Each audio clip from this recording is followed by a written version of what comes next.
Stepstone presenting Vira, truly independent AI homes, 0% no other charges. போரூருக்கே இது புதுசு.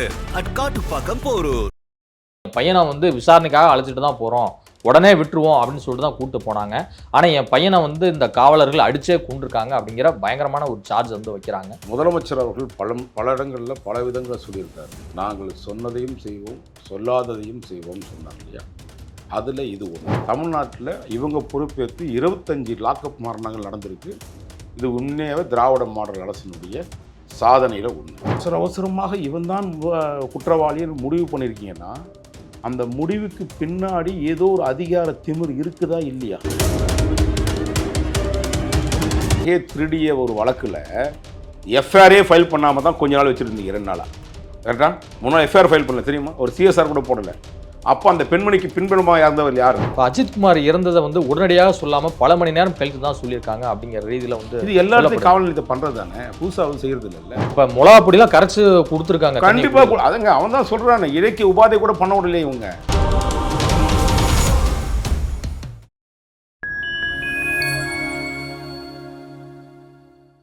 நான் உங்கள் சங்கி துகன். நம்ம சிறப்பு நிகழ்ச்சியில் நம்மோடு இணைந்திருக்கிறார் பத்திரிகையாளர் விசில் போயர் திரு வராகி அவர். வணக்கம். வணக்கம் சகோதரா. எப்படி சார் இருக்கீங்க? பிரமாதம், இறைவன் ஆசீர்வாதம். சிவகங்கை மாவட்டம் திருப்புவனம் அருகே ஒரு கிராமத்தைச் சேர்ந்தவர் இளைஞர் அஜித்குமார். இவர் திருப்புவனம் காவல் நிலையத்தில் விசாரணைக்காக அழைத்து செல்லப்பட்டு மர்மமான முறையில் இறந்திருக்கிறார்.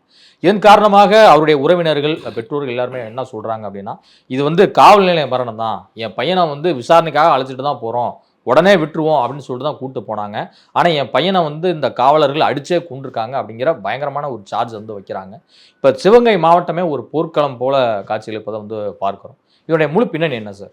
தமிழ்நாட்டில் 2001 இந்த திராவிட மாடல் அரசு, திமுக அரசு பொறுப்பேற்று தேர்தல் வாக்குறுதியாக கொடுக்கப்பட்ட 525 வாக்குறுதியில் முதலமைச்சர் அவர்கள் பல இடங்களில் பல விதங்களை சொல்லியிருக்காரு. நாங்கள் சொன்னதையும் செய்வோம், சொல்லாததையும் செய்வோம் சொன்னார் இல்லையா?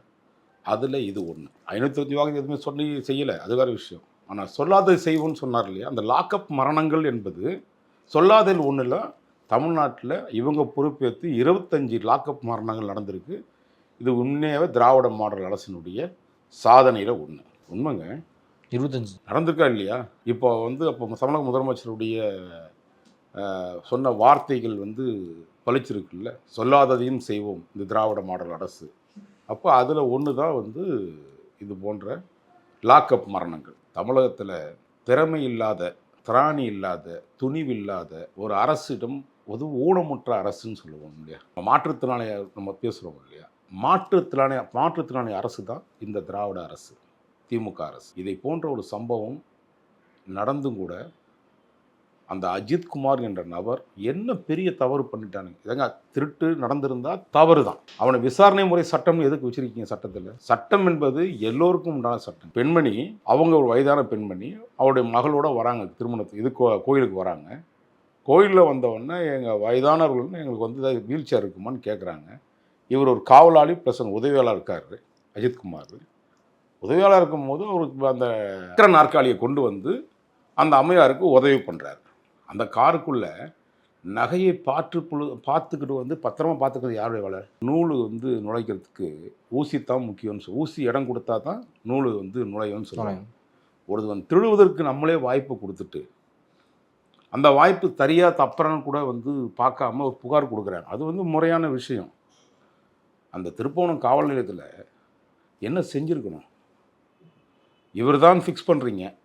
அந்த இடத்துல அவருக்கு எனக்கு வாகனம் ஓட்ட தெரியாதுங்கன்னு சாவி கொடுக்குறாங்க. அந்த சாவி கொடுக்கும்போது சொல்கிறேன், அம்மா எனக்கு வாகனம் ஓட்ட தெரியாதும்மா அப்படின்றாங்க. யாரோ ஒருத்தர் எடுத்துன்னு போடுறாங்க. நீங்கள் இங்கே தான் விட்டுட்டீங்களா, இல்லை இதுக்கு முன்னாடி எங்கேருந்து வந்தீங்களோ அங்கேருந்து விட்டுட்டீங்களா, இல்லை வீட்லேயே அது மறந்து இருக்குங்களா? இப்படி ஒரு சில சம்பவங்கள் இருக்குல்ல, ஒரு சந்தேகமும் கிளம்புது.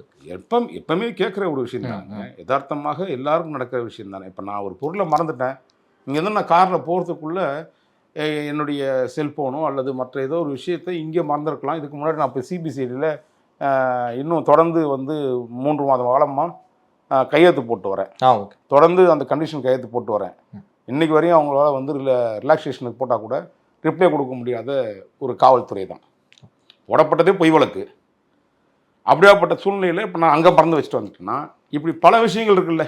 அப்படி இருக்கும்போது நீங்கள் வந்து விசாரணை முறையே வந்து அவனை வளைச்சி அவரை மட்டும்தானா, இல்லை அந்த சிசிடிவி ஃபுட்டேஜ்னு ஒன்று இருக்குது, அதை காமிக்கணும். எல்லா கோயில்கள்லையும் சிசிடிவி வைக்கணும்னு இருக்கா இல்லையா? நீங்கள் கல்லூரிகள்லையும் பள்ளிகள்லையும் நிர்வாகம், கோயில் நிர்வாகத்துலேயும் நடக்கிற சம்பவம் சிசிடிவி ஃபுட்டேஜ் வைக்கணும். அதுக்கு தானே நீங்கள் வந்து பெரிய அமௌண்ட்டு வந்து ஒதுக்கி, நம்ம தம்பி ரத்தீஷ் இருக்கார்ல, அவங்க நிறுவனத்தில் வந்து அந்த சிசிடிவி வந்தெல்லாம் போட்டிருக்காங்க. தெரியுமா உங்களுக்கு? நிர்பயான்னு ஒரு பெண் கற்பழிக்கப்பட்டு டெல்லியில் அந்த பிறகு எல்லா மாநிலங்களும் தமிழக அரசு ஸ்கீம் கொண்டு வந்தாங்க. ஆமா, ஸ்கீம். அந்த ஸ்கீம்ல சிசிடிவி ஃபுட்டேஜ் வைக்கணும்னு சொல்லியிருக்கிறாங்க. இதுல பஸ்ல, கோயில்கள்ல, இப்படி பல இடங்கள்ல எல்லா இடத்துலயும் பொது இடங்கள் இருக்கு. அதையெல்லாம் பார்த்து ஆய்வு பண்ண வேண்டிய காவல்துறை வேலை இல்லையா? அப்போ அவசரமாக இவன் தான் குற்றவாளின்னு முடிவு பண்ணியிருக்கீங்கன்னா, அந்த முடிவுக்கு பின்னாடி ஏதோ ஒரு அதிகார திமிர் இருக்குதா இல்லையா? அந்த பெண்மணிக்கு யார் அதிகாரத்தை கொடுத்தார்கள் என்பது ஒரு விஷயம் இருக்குல்ல. அப்போ அந்த அதிகார வர்க்கம் எங்க இருக்குன்னு தெரிஞ்சவன தான் நீங்க பிடிச்சவன இந்த அடி அடிக்கிறீங்க. நீங்க தானே சார் சொன்னீங்க 2021 நவம்பர் மாசத்துல இவர் பதவி ஏற்ற உடனே ஒரு இடத்துல ஒரு நிகழ்ச்சியில சொல்றாரு, நான் சமீபத்தில் வந்து ஜெய்பீம் திரைப்படம் பார்த்தேன். அந்த திரைப்படத்தை பார்த்து நான் வந்து 2 நாட்களாக தூங்க முடியாத ஒரு துயரத்தில் இருந்தேன் அப்படின்னு சொன்னாரா இல்லையா? நீங்கள் பதவி ஏற்று 2021 இருந்து இந்த 25 வரையும் தொடர்ந்து 25 லாக்அப் மரணங்கள் நடந்திருக்குது. இது எவ்வளோ நிர்வாக திறமையற்ற இதுன்றதை நீங்கள் இப்போ முடிவு பண்ணிக்கணும். காவல்துறை அதிகாரிகள் அங்கொன்று இங்கொன்று தப்பு பண்ணாதது ஏதோ ஒரு விதத்தில் நடக்கும். நான் பர்டிகுலராக பல இடங்களில் பல விஷயங்களை சொல்கிறது என்னென்னா, அதாவது நிர்வாகமற்ற, திறமையற்ற, காசை மட்டுமே குறிக்கோளாக இருக்கக்கூடிய காவல்துறை சில அதிகாரிகள், நான் பல பேரை சொல்லலை, நல்ல அதிகாரிகள் இன்றைக்கும் பணியாற்றிட்டு இருக்காங்க. சில சென்னை மாநகர காவல்துறை ஆணையர் அருண் போன்று இந்த போலி பாஸ்போர்ட் வழக்கில் வந்து மிகப்பெரிய ஸ்கேம் செஞ்ச அவர் மனைவி ஜெனிதா, அவருடைய சகோதரி டேவிட்சன் தேவ ஆசீர்வாதம் போன்ற நபர்கள், இவங்களாம் என்ன பண்ணிட்டுருக்கீங்க? அவங்கள தானே சார் முக்கிய பொறுப்பு கொடுத்து வச்சுருக்கீங்க. அவங்க தானே சார் இன்றைக்கி வந்து லேண்ட் மாஃபியா மாதிரி பண்ணிகிட்ருக்காங்க எல்லா வேலையும். இன்றைக்கி தமிழ்நாடு முழுக்க சட்ட ஒழுங்கு கட்டுப்படுத்த வேண்டிய ஏடிஜிபி லாண்ட் ஆர்டர் டேவிட்சன் தேவ ஆசீர்வாதம் என்ன பண்ணிகிட்ருக்காரு? சரிச்சிட்ருக்காரா? என்ன பண்ணிகிட்ருக்காரு? அவருக்கு தேவையான விஷயங்களை அவருக்கு சொந்தக்காரங்களுக்கு தேவைப்பட்டவங்களுக்கு, இன்னும் சொல்லப்போனால் ஒரு காவல்துறை அதிகாரி இவருடைய சம்பந்தப்பட்ட ஆட்கள் மட்டும்தான் தமிழ்நாடு முழுக்க ஆட்களை வச்சுருக்கார். நான் வந்து சாதி ரீதியாக மத ரீதியாக பேச விரும்பலை. இது மிக முக்கியமான விஷயங்களில் ஒன்று. இப்போ சமீபத்தில் சபரின்னு ஒரு ஏடிஎஸ்பியை வேற ஒரு மாவட்டத்திலேருந்து இவர் ஸ்பெஷல் டியூட்டி போட்டு அவர் பக்கத்துலேயே வச்சுட்டு வசூல் பண்ணிட்டு அலைகிறாரு. இப்படி தான் காவல்துறை அதிகாரி இருந்தாங்கன்னா, பணியில் வேலை செய்யக்கூடிய பிணிங்க நம்ம அதிகாரிகளை வந்து தவறுன்றதை விட சில காவலர்களுக்கு நீங்கள் கொடுக்க வேண்டிய சில சலுகைகளை கொடுக்கவே இல்லை. நிர்வாகம் வாரத்துக்கு ஒரு நாள் லீவு தரணும்னு சொல்லியிருக்கு. இந்த அண்ணன் சைக்கிள் பாபு ஐயா சைலேந்திர பாபு இருந்தார்ல, அப்போ ஒரு சர்க்குலர் போட்டார், ஞாபகம் இருக்குங்களா? இன்னைக்கு வரையும் காவலர்களுக்கு வந்து லீவ் கொடுக்க முடியல, தெரியுமா?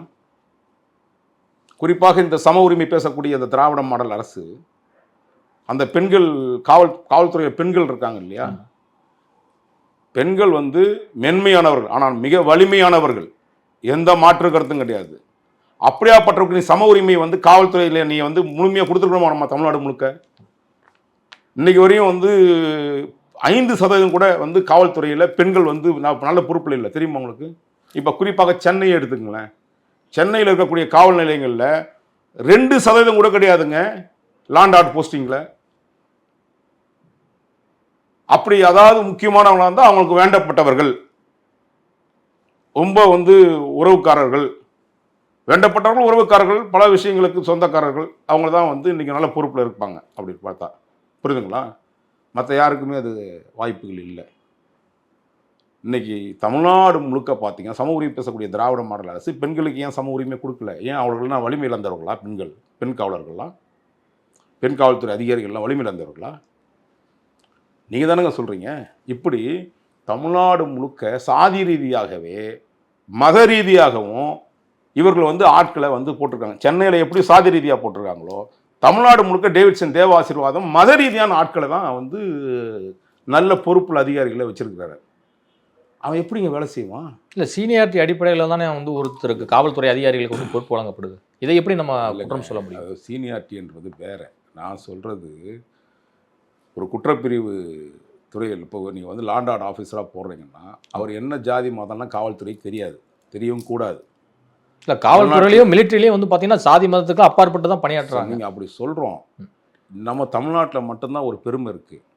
சாதி பேர் நம்ம பேருக்கு பின்னாடி சரளநேம் இருக்காது. நம்ம தமிழ்நாட்டில் தந்தை பெரியாரோட சனியை ஒழிஞ்சு போச்சு. புரியுதுங்களா? அவர் தான் என்ன சொல்கிறாரு, நீங்கள் தானே சொல்கிறீங்க தந்தை பெரியார்ன்ட்டு. இப்போ அவர் போட்டிருப்பார் ஈவே ராமசாமி பெரியார் நாய்க்கர் அப்படின்னு போட்டிருந்தார்ல, அந்த கர்மாந்திரம் அதோட முடிஞ்சு போச்சு. இப்போ வரையும் யாருக்கும் ஜாதி தெரியாது, நாய்க்கரும் கிடையாது, எந்த காவல்துறை அதிகாரிக்கோ மற்ற விஷயமே தெரியாது. மற்ற மாநிலங்களில் ராவ் இருக்கார், ரெட்டி இருக்கார், மற்ற சமுதாயத்தை சார்ந்தவர்கள் யாதவர்கள் இருக்காங்க. இப்படி பல்வேறு இதில் சரளநேம் போடுவாங்க, பார்த்துருக்கீங்களா? அப்படியாப்பட்ட தமிழக அரசில் இன்றைக்கி வரையும் தமிழக முதலமைச்சர் ஒரு ஸ்டேட்மெண்ட் கொண்டு 2-3 வருஷத்துக்கு முன்னாடி கொண்டு வந்தாருங்க. தமிழ்நாட்டில் சாதியின் பேரில் வீதிகள் இருக்காதுன்னாரு. இப்போ போய் பாருங்கள் வன்னியர் தெரு இருக்கா இல்லையான்ட்டு, இப்போ யாதவர் தெரு இருக்கா இல்லையான்னு கேட்டு பாருங்கள். பள்ளிக்கூடங்கள் வரையும் இன்றைக்கி சாதியங்கள் வந்து பள்ளிகள் இருக்குது, கல்லூரிகளில் பள்ளிகள் சாதிய பேர் இருக்குது. இதெல்லாம் வந்து ஒரு உதாரணத்துக்கு இந்த விஷயத்த சொல்கிறேன். தமிழக அரசு எப்படி மோசமான செயல்பாடுகளை செயல்படுத்திட்டு இருக்கு தமிழ்நாட்டில் அப்படின்றதுக்கு. அதாவது நான் தான் சொன்னேன்னே, இது வந்து மாற்றுத்திறனாளி அரசு. இந்த அரசு வந்து திராவிட அரசு அல்ல, மாற்றுத்திறனாளி அரசு. அப்படி நுழைஞ்சு போயிருக்குது. இதை யாராவது ஒருத்தர் முத்தி கூட மாட்டாங்களான்னு நம்ம நினைக்கிறோம். திருப்பூர் ஸ்டேஷனில் பணியாற்றி வந்த 6 காவலர்கள் வந்து சஸ்பெண்ட் செய்யப்பட்டிருக்காங்க. அதிலும் குறிப்பாக நேற்று மஜிஸ்ட்ரேட் விசாரணைகள்லாம் வந்து நேரில் வந்து நடந்தது. இதனுடைய விசாரணை என்ன நடந்துச்சு சார்? இல்லைங்க, இப்போ நீங்களும் நானும் சட்டம் என்பது சமசரிமை, அனைவருக்கும் உங்களுக்கும் வந்து சமம், எனக்கும் சமம் தான். எல்லாருக்கும் அனைவருக்கும் சமமான ஒரு சட்டம். அது நான் வந்து சிவிலாக இருந்தாலும் சரி, நான் சிவிலியனாக இருந்தாலும் சரி, மற்ற நீங்கள் பொறுப்பில் இருந்தாலும் சரி, அப்போ நீங்கள் என்ன செஞ்சுருக்கணும்? அவர்கள் மீது கொலை வழக்கு பதிவு செய்ய வேண்டுமா வேணாமா? நகையை திருடிய ஒரு வழக்கில் எஃப்ஐஆரே ஃபைல் பண்ணாமல் தான் கொஞ்ச நாள் வச்சுருந்தீங்க, 2 நாளாக. கரெக்டாக 3 நாள் எஃப்ஐஆர் ஃபைல் பண்ணல தெரியுமா? ஒரு சிஎஸ்ஆர் கூட போடலை. அப்போ அந்த பெண்மணிக்கு பின்புலமாக இருந்தவர் யார்? ஒரு எக்ஸாம்பிள் சொல்கிறேன். இந்த சிறுவன் கடத்தல் வழக்கு பற்றி இன்றைக்கி நம்ம பல விஷயங்களை பேசுகிறோம். இன்றைக்கி வந்து உயர்நீதிமன்றம், உச்சநீதிமன்றம் வரையும் இந்த வழக்கு தொடுதிருக்கு. அதோட ஆதி மூலம் யார்? சிறுவன் கடத்தல் வழக்கில் சம்பந்தப்பட்ட ஏடிஜிபி ஜெயராமன் அவர்களும் பூவை ஜெகன்மூர்த்தி அவர்களுமே இந்த பிரச்சனை நிற்கலை. அதுக்கு மேலே இன்னும் பல சம்பவங்கள் இருக்க, ஏன் மூடி மறைக்குது இந்த தமிழக அரசு காவல்துறை? இதுக்கு மேல் இன்னொரு விஷயம் தெரியுமா உங்களுக்கு? நான் ஏற்கனவே என்னுடைய எக்ஸ்தலத்தில் போட்டிருக்கேன். இந்த பிரச்சனையை முதல்ல எடுத்து கையில் வச்சது ஒரு டாக்டர் சுஜித்தான்னு ஒரு பொம்பளை. சுஜாதா அந்த டாக்டர், அவங்க வந்து மதுரையில் இருக்கிறாங்க. அவங்க தான் வந்து இவருக்கு வந்து மதுரையில் இருக்கக்கூடிய மந்திரி, கனிம வள மாஃபியா அண்ணன் மூர்த்தியார் அவர்கள், மதுரை மூர்த்தி அவர்கள் தான் கனிமத்துறை, இவர் வணிகத்துறை அமைச்சர். அவருடைய பின்புலத்தில் அந்த சம்பவமே நடந்திருக்கு. ஏன் அது வரையும் அவர் பக்கம் போக மாட்டேங்கிறீங்க? அதிகாரம் என்பது எளிமையானவன், ஒடுக்கப்பட்ட சமுதாயத்தை சார்ந்தவனாக இருந்தால் அடித்து தூள் கிளப்பிடுவீங்க. இப்படியாப்பட்ட அந்த மாஃபியாக்கள்லாம் வந்து விட்டு கொடுத்துருவீங்களா? இன்றைக்கு வரையும் டாக்டர் சுஜிதாவை பிடிக்க முடியல. ஏன் நீங்கள் பண்ண மாட்டேங்கிறீங்க? கிட்ட நெருங்க மாட்டேங்கிறீங்க? மகேஸ்வரியை பிடிக்க முடிஞ்ச உங்களுக்கு அதை இது அம்பு தான். ஏந்தவன் எங்கே? மதுரை மாநகரத்தில் வந்து மணல் மாஃபியாவுக்காகவும் கனிம வள மாஃபியாவும் இருக்கக்கூடிய மூர்த்தி அவர்களையும் சுஜிதா அவர்களையும் ஏன் டாக்டர் அவர்களையும் கைது பண்ண முடியல உங்களால்? அதுதான் சொல்கிறேன். அந்த மாதிரி சம்பவங்களை தான் அங்கேயாவது நீங்கள் அந்த சிறுவர் மட்டத்தில் அவங்க போய் புகார் கொடுக்குறாங்க. ஐயா நாங்கள் வந்துட்டு திருமணம் செஞ்சுட்டேன்னு சொல்லிட்டாங்க. இதே மாதிரி அந்த பெண்ணுக்கு நீங்கள் சிஎஸ்ஆரோட போட்டு தரலையே, திருப்பூர் காவல் நிலையத்தில் போட்டு தந்துருக்கணும்ல வேணாமா? எஃப்ஐஆர் வழக்கு பதிவு பண்ணல 3 நாட்களாக. சம்பவம் நடந்து அந்த பெண்மணிக்கு வந்து அவங்களோட தாயாருக்கு விஷயம் தெரிஞ்ச உடனே அவங்க அண்ணனையும் தம்பியும் அடிச்சிருக்காங்க. புரியுதுங்களா? இந்த சித்திரவாதை என்பது திறமையற்ற நிர்வாகத்தால் சில காவல்துறை அதிகாரிகள் செய்யக்கூடிய தவறுகளால் ஏற்படக்கூடிய விபரீதம் தான் இது போன்ற சம்பவங்களுக்கு முக்கிய காரணமாக அமையுது. இது திருத்தப்பட வேண்டும். இல்லை என்றால் 26 திருத்தப்படும். நகையை காணவில்லை என ஒரு எஃப்ஐஆர் கூட பதிவு செய்யாமல் எப்படி வந்து அஜித்குமார் வந்து விசாரணைக்கு அழைச்சிட்டு போனாங்க? அப்படி அழைக்கக்கூடாது, சம்மன் கொடுக்கணுங்க. அதாவது வந்து குற்றவாளி இந்த கேள்வியை வந்து சமூக வலைதளம் நிறைய பேர் எழுப்புறாங்க, சட்ட வழக்கறிஞர்களே எழுப்புறாங்க. இல்லை, அதாவது என்னன்னு கேட்டிங்கன்னா, சில வழக்குகள் நடைமுறைகள் இருக்குங்க. இப்போ திருட்டு வழக்குகள்லாம் போய் நீங்கள் சம்மன் கொடுப்பாங்களான்னு கேட்டால் கண்டிப்பாக கொடுக்க மாட்டாங்க. நம்ம காவல்துறை எனக்கு ஒன்றும் வேண்டப்படாதெல்லாம் இல்லை. சில வழக்குகளில் சம்மன் கொடுக்க மாட்டாங்க, விசாரணைக்கு வாங்கன்னு கூடுவாங்க, அலைபேசியில் அழைப்பாங்க, நான் இந்த மாதிரி பேசுகிறேங்க வாங்கன்னு சொல்லுவாங்க. அது போன்ற சம்பவங்களில் செய்யலாம். இந்த சம்பவத்தை பொறுத்தவரையும் ஆராய்ச்சி செய்ய வேண்டியது, ஆய்வு செய்ய வேண்டியது காவல்துறையுடைய வேலை. அந்த அம்மா புகார் கொடுத்தாங்கன்னா சிஎஸ்ஆர் கொடுத்துருக்கணும். சிஎஸ்ஆர் கொடுத்ததுக்கு பிறகு நீங்கள் எஃப்ஐஆர் ஃபைல் பண்ணணும். சிஎஸ்ஆர் கொடுக்க அவசியம் இல்லை, நீங்கள் எஃப்ஐஆரோட டேட்டா ஃபைல் பண்ணலாம். ஃபைல் பண்ணதுக்கு பிறகு நீங்கள் பொய் வழக்குலாம் நிறைய போடுறீங்கல்ல எஃப்ஐஆர், இப்போ இதெல்லாம் நீங்கள் பார்க்கணும்ல. அப்படின் போது நீங்கள் அந்த சம்பவத்தில் நீங்கள் வந்து சரியான முறையில் நீங்கள் எடுத்துக்கலன்னு தானே அர்த்தம். அந்த சிசிடிவி ஃபுட்டேஜ் அப்படி இல்லைன்னா உங்களுக்கு க்ளீனாக தெரியுங்க, அவன் எங்கேயும் ஓடி போகல. அவன் எங்கே இருந்தாலும் வீட்டில் கொடுத்துருப்பானா, வெளியில் கொடுத்துருப்பானா, பக்கத்தில் கொடுத்துருப்பானா கூட தெரியும். நான் தான் சொன்னேன் உங்களுக்கு, ஏற்கனவே சொன்ன கேள்விகளை தான் நான் சொல்கிறேன். சென்ற முறை வந்து எந்த ஊர்லேருந்து வந்திருக்காங்க நம்ம தெரியணும்ல, எங்கெங்கே மிஸ் பண்ணாங்கன்னு தெரியணும்ல, அதை போய் சொல்லவும்ல. அதுதானே காவல்துறையுடைய நடைமுறையான விஷயம். இது முழுக்க முழுக்க காவல்துறையில் இருக்கக்கூடிய சில அதிகாரிகளுடைய அத்துமீறல்களுடைய மிகப்பெரிய மோசமான செயல்பாடு தான் வந்து இன்றைக்கி நடந்திருக்கிற 25வது தமிழக அரசின் பொறுப்பேற்ற 25வது லாக்அப் மரணங்கள். இதுதான் அவங்க சொல்லாததும் செய்வோம், செஞ்சதும் சொன்னதும் செய்வோம்னு சொன்னாங்க அந்த வாக்குறுதியில். மதுரை உயர்நீதிமன்ற கிளையிலும் வந்து இன்னைக்கு இந்த வழக்கு வந்து விசாரணைக்கு வந்திருக்கு. அவங்க வந்து கோர்ட்டில் வந்து நீதிபதி என்ன கேட்டிருக்காரு அப்படின்னா, சிவகங்கை மாவட்டத்தில் திருப்புவனம் காவல் நிலையத்தில் விசாரணைக்கு அழைத்துள்ளப்பட்ட இளைஞரை வந்து காவல்துறை தாக்கியது ஏன் அப்படிங்கிற கேள்வி எழுப்பியிருக்கிறாரு. கடந்த 4 ஆண்டுகளில் 24 மரணங்கள் காவல் நிலைய மரணங்கள் நிகழ்ந்திருக்கு அப்படிங்கிற சுட்டி காட்டி கேள்வி எழுப்பியிருக்காரு. இது தமிழ்நாடு அரசுக்கு சற்று பின்னடைவா, நீதிமன்றமே கண்டிக்கிறது என்பது? இல்லைங்க, நீங்கள் தமிழ்நாட்டில் ஒரு இங்கே மட்டும் இல்லை, உச்சநீதிமன்றத்தில் ஒரு சில விஷயங்களை சொல்லியிருக்கிறாங்க. பல வழக்குகள் இருக்குது. அதாவது வந்து சிசிடிவி ஃபுட்டேஜ் வந்து 18 மாத காலம் நீங்கள் வந்து சேவ் பண்ணி வைக்கணும்னு சொல்லியிருக்காங்க. நான் ஆரம்ப கால பல வழக்குகளை தூத்துக்குடி சாத்தான்குளம் சம்பவத்திலேயே நான் சொல்லியிருக்கேன், ஜெயராஜ் பென்னிக்ஸ்லேயே சொல்லியிருக்கேன். அந்த ஏன் இன்றைக்கி வரையும் நீங்கள் அதை கொண்டு வந்து வைக்க முடியல உங்களால் கேமராக்குள்ளே? நான் எத்தனையோ விஷயங்களை நுங்கம்பாக்கம் காவல் நிலையத்துக்கு கேட்டிருக்கேன். அங்கே நடக்கக்கூடிய சில அக்கிரமங்களை பற்றி, அநியாயங்களை பற்றி, அயோக்கியத்தனத்தை பற்றி நான் கேட்கும் போதெல்லாம் அங்கே சிசிடிவி ஃபுட்டேஜ் வேலை செய்யலைன்னு சொல்லுவாங்க ஈஸியாக. ஆனால் சட்டம் என்ன சொல்லுது, உச்சநீதிமன்றம் என்ன சொல்லியிருக்குது, நீதிமன்றத்தில் காவல் நிலையத்தில் 18 மாத காலம் வந்து நீங்கள் அந்த இதை வந்து சேவ் பண்ணி வைக்கணும்னு சொல்லியிருக்குது. ஒரு பையன் சட்டத்தை மதிக்கலையே. அதுபோல தான் வந்து நீதிமன்றம் இன்றைக்கி கண்டிச்சிருந்தாலும் கூட அது வந்து ஏன்னா நீதிமன்றம் முன்பு இருப்பதனால் மட்டும்தான் நம்ம சராசரி ஒரு சராசரி மனிதனுடைய தன்னுடைய உரிமைகளை பெறுவதற்கு நீதிமன்றம் ஒன்று தான் நம்முடைய மிகப்பெரிய தீர்வு. புரியுதுங்களா? அப்படியாப்பட்ட இடத்துல காவல்துறை செய்யக்கூடிய அயோக்கியத்தனத்தை, சில அதிகாரிகள் செய்யக்கூடிய வன்மத்தில் ஏற்படக்கூடிய விபரீதத்தை நீதிமன்றம் மட்டுமே நமக்கு வந்து தெய்வமாகவும் கோயிலாகவும் நினைக்கக்கூடிய ஒரு சூழ்நிலையை நம்ம உருவாக்கி வச்சிருக்கு. இப்போ அஜித்குமார் இறந்ததை வந்து உடனடியாக சொல்லாமல் பல மணி நேரம் கழித்து தான் சொல்லியிருக்காங்க அப்படிங்கிற ரீதியில் வந்து இது எல்லாத்தையும் காவல் நிலையத்தை பண்ணுறது தானே, புதுசாக செய்கிறது இல்லைல்ல. நீங்கள் சினிமாவில் விட மோசமாக செஞ்சு நடந்திருக்குங்க. ஜெய்பீம் படத்தை கம்மியாக தான் காமிச்சிருப்பாங்கன்னு நான் சொல்லுவேன். இப்போ மிளகாப்பொடிலாம் கரைச்சி கொடுத்துருக்காங்க. கண்டிப்பாக அதங்க அவன் தான் சொல்கிறானே, இலக்கிய உபாதை கூட பண்ண விடலையே இவங்க. ஒரு தண்ணியை கொடுத்துருந்தா கூட அவன் ஓரளவுக்கு தப்பிச்சிருப்பானே. தண்ணி கூட கொடுக்கலையே, மிளகாப்பொடியை கரைச்சி ஊற்றிருக்காங்க சார். அதான் சொன்னேன் இல்லையா, அதுக்கு பின்னணி சக்தி உள்ளது யார்? இது எல்லா வழக்குகளிலும் நடத்தப்படுகிறதா? கனிம வளங்களை கொள்ளையடிக்கிறா, போதை வஸ்துக்களை வந்து இன்னைக்கு தமிழ்நாடு இந்தியா முழுக்க வந்து கொண்டு போய் சேர்த்துட்டு இருக்கான். அவனுக்கெல்லாம் இந்த மாதிரி ட்ரீட்மெண்ட் கொடுப்பீங்களா? நீங்கள் கொடுப்பீங்களா சார்? நீங்கள் ஏன்னா அவன்லாம் வந்து கோடியாக உங்களுக்கு கொட்டி கொடுக்குறான் உங்களுக்கு. அதனால் அவனை கையெடுத்து கும்பிட்டு இந்த ஜாஃபர் சாதிக்கு மாதிரி ஆட்கள், இன்னும் பல விஷயங்களில் வந்து கனிம வள கொள்ளைகளில் இருக்கக்கூடிய மாஃபியாக்கள், இவங்களாம் என்ன பண்ணிட்டு இருக்கீங்க? சல்யூட் அடிக்கிறாங்க சார். அந்த ராமச்சந்திரன் ஒரு எஸ்ஆர் கூட சொல்கிறீங்களே, அந்த கனிம வள கொள்ளையர், முப்பெருந்தேவிகள், ரத்தனம், கரிகாலன், இவனெல்லாம் வந்து காவல்துறை கையெடுத்து கும்பிட்டு சல்யூட் அடிச்சிருக்கான் சார். தமிழ்நாடு முழுக்க நடக்கிற கனிம கொள்ளைகளை தடுப்பதற்கு வந்து அவனுக்கெல்லாம் வந்து கொடுக்க மாட்டீங்க அந்த ஒரு ட்ரீட்மெண்ட்டை, இவனுக்கு பண்ண கொடுக்குறீங்க. லஞ்ச லாவணிகள் வாங்குறான், அயோக்கியத்தனமா ஏழைகள்கிட்ட வந்து காசை பிடுங்கி தின்றான் சில அதிகாரிகள். நடு ராத்திரிகளில் 11 மணிக்கு மேலே பார் வைக்கக்கூடாதுன்னு சொல்கிறான். இந்த FL1 ஏதோ ஒரு விஷயங்கள்ல காவல்துறை கை நீட்டி காசு வாங்கிட்டு இருக்குங்க சில அதிகாரிகள் பண்ணுற வேலை. சென்னையில் குறிப்பாக பல இடங்களில் இரவு நேரங்களில் முழுக்க ஓடிட்டு இருக்குங்க. இப்படி தமிழ்நாடு முழுக்க நல்ல அதிகாரிகள் இருந்தாலும் மட்டும்தான் அதற்கான தீர்வுகளை ஏற்படுத்த முடியும்.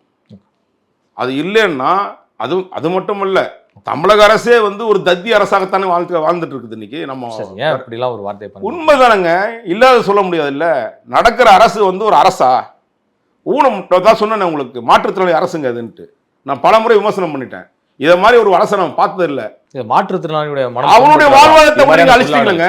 மாற்றுத்திறனாளியுடைய வாழ்வாதாரத்தை அழிச்சு வச்சிருக்கீங்க. அவனை சாலையில் போராட வைக்கலாமா? நீங்க சொல்லுங்க. போராட வைக்கலாமா? இப்போ உள்ளாட்சி பதவிகள்ல மாற்றுத்திறனாளிகள் ஒரு தனி பிரதிநிதித்துவம் கொடுக்கப்படும் சொல்லி இதெல்லாம் வந்து சார் வார்த்தை ஜாலங்களை சொல்றதோட சரி. இதெல்லாம் தமிழக அரசு நிச்சயமா என்னைக்குமே செஞ்சதில்லை.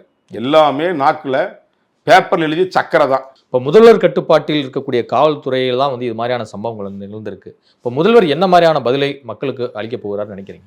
இன்னைக்கு தமிழக முதலமைச்சர் 30ஆம் தேதி இன்னைக்கு ஒரு ஏடிஜிபி ஒரு ஐஜி ரேங்க்ல ஒரு பெண்மணி ரிட்டையர்ட் ஆகிறாங்க. இன்னைக்கு சில மாற்றங்கள் வரும்னு எதிர்பார்க்குறாங்க.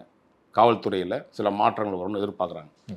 இந்த மாற்றங்கள் குறிப்பாக வந்து அருண் போன்றவர்கள், டேவிட்சன் தேவாசிரம் போன்றவர்கள், இன்னும் சில ஒரு அதிகாரிகள்லாம் மாற்றப்படவில்லை என்றால் தமிழக அரசு இந்த 10 மாதம்தான், அதுக்கு மேலே ஒன்றும் வரப்போகிறது இல்லை. இந்த மனித உரிமை மீறக்கூடிய இந்த அயோக்கியத்தனமான அதிகாரிகளை வைத்து நம்ம இந்த அரசு நடத்திட்டு இருக்குன்னா இதுதான் சொன்ன திராவிட அரசு இல்லை, தத்தி அரசு இது. அதனால தான் இது மாதிரி நடந்துட்டு இருக்குது. ஒழுங்காக தமிழக முதலமைச்சர் வந்து அப்படியாப்பட்ட விஷயம் நடக்குதா பேப்பரில் பார்க்கணுங்க, பேப்பரை படிக்கணுங்க. நீங்கள் மற்றதெல்லாம் பார்த்துக்கிறீங்க, சினிமா போய் பார்க்க போயிடுறீங்க, நடன நிகழ்ச்சிக்கு பார்க்க போயிடுறீங்க, இதெல்லாம் பார்க்கணும்ல. இந்த அண்ணன் சேகர் பாபு அவர்கள் வந்து எங்கேயாவது கூத்தாடியில் கூப்பிட்டு வந்து கும் நடித்தானுங்கள்ல, அதை பார்க்க போயிட்டீங்க. அதே மாதிரி தான் இந்த அரசை விடுங்க ஒரு பக்கம். இந்த சமூகத்தில் போராளிகள்ன்ற போர்வையில் போன கடந்த ஆட்சியில் நின்று நான் பார்த்தீங்களா? பல நடிகர்கள், விஷால் போன்ற வீணா போன நடிகர்கள் இவனா எங்கே போனாங்க? எங்கே போயிருக்கான்? ஏன்னா பவ்யம் பயந்து நிற்கிறீங்க. ஒரு ஆண்மை உள்ளவன் யார் தெரியுமா? ஒரு பெண்ணிடம் வந்து தன்னை ஆண்மை காட்டும் ஆண்மை இல்லை. சமூகத்தில் நடக்கக்கூடிய அயோக்கியத்தனத்தை, அட்ராசிட்டியை வந்து அடித்து நின்று சட்ட ரீதியாக போராடி நின்று கேள்வி கேட்குறான் பார், அவன்தான் ஆண்மை உள்ளவன். இந்த போன்ற இவனுங்கள்லாம் நடிகர்கள் சிஎம்மால் தான் வந்து இவனுக்கு ஹீரோயிசம் காட்டுவானுங்க, வெளியில் ஒன்றும் காட்ட மாட்டானுங்க. அதுவும் வந்து இன்றைக்கி இருக்கக்கூடிய இந்த நடிகர் கூட்டங்கள் வந்து மிக மோசமான அடிமை கூட்டங்களாக தான் இந்த அரசுக்கு வந்து செயல்பட்டு இருக்கு. ஏன்னா அவெல்லாம் போதையில் அப்படியே பார்க்குறீங்கள, போதை வஸ்துக்களை. இன்றைக்கி ஒருத்தன் பேச சொல்லுங்கள், இன்றைக்கி ஆண்மை உள்ளவன் அப்படின்னு நான் சொல்கிற ஆண்மை உள்ளவன் பெண்மைகளுக்கு கொடுக்கக்கூடிய ஆண்மை இல்லை. இந்த சமூகத்து மேலே இருக்கக்கூடிய அக்கறையில் ஒருத்தரை சொல்ல சொல்லுங்கள், இந்த அரசு வந்து இப்படி மோசமாகிடுச்சுன்னு சொல்லி நடிகளை சொல்லுங்கள். அவனை நான் ஒத்துக்கிறேன். ஏன் சொல்ல மாட்டேங்கிறீங்க? ஏன்னா இந்த அரசு போதைகளை வந்து பல விஷயங்களில் அவன்கிட்ட திணிச்சிருச்சு. இவன்லாம் அப்புறம் வந்து சிறைச்சாலைக்கு உள்ளே போயிடுவான்னு பயத்தில் தான் எவனும் வந்து வரதில்லை. இந்த பார்த்தோம்ல இப்போ நடிகனை 2 பேர் உள்ளே போனானுங்கள்ல, இதுவரையும் அவன் தான் கொடுத்தான்னு சொல்கிறாங்க. கொடுத்தவன் யாரா நீ வரைக்கும் கண்டுபிடிச்சிங்களா நீங்கள்? அதுதான் காவல்துறையுடைய கொடுத்தவன் பாஸு. அந்த பாஸு சில காவல்துறை அதிகாரியுடைய பக்கத்தில் நெருக்கமாக இருக்கக்கூடியவன். அதனால் எந்த விதமான நடவடிக்கையும் எடுக்கப்படாது. இதெல்லாம் சட்ட ரீதியாக நின்று தான் போராடி ஆக வேண்டும் என்பது என்னுடைய கருத்து. இதுவரை உங்கள் பல்வேறு கருத்து கொடுப்பது நன்றி சார். நன்றி, வணக்கம்.